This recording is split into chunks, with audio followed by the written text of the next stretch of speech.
Шугамын зээлийн олголтоо TDB онлайн ашиглан авах боломжтой боллоо. Эрхэм харилцагчдаа www.etdbmc.mn вебсайт руу нэвтэрч орно. Зээл зэсэд хандаж онлайн банкд холбогдсон шугамын зээлийн даасны мэдээлэлээ дараах байдлаар харж, зээлийн эрхийн үйлчилгээ цэсийг сонгож, эрхийн дүн, ашигласан дүн, ашиглах боломжтой дүн зэрэгээ харах боломжтой.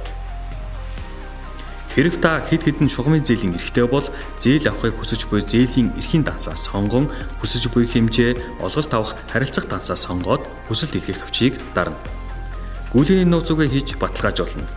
Компани тус бүрийн онлайн банкны эрхийн тохируулгаас шалтгаалж шивэх хэрэгтэй ажилтан гүүлийг шивснээр баталгаажуулах хэрэгтэй ажилтан руу гүйлийн хүсэлт очино. Баталгаажуулах хэрэгтэй ажилтан гүйлийн зэсэд нэвтэрнэ. Хүлээгдэж буй гүйлгээс хүсэлтээ хянаж зөвшөөрөх боломжтой.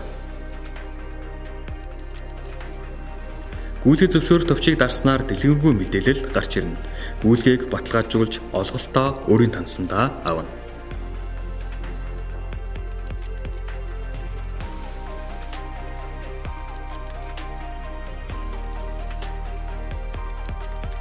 Хаанч хизээч бэлэн худалдаа хөгжлийн банк.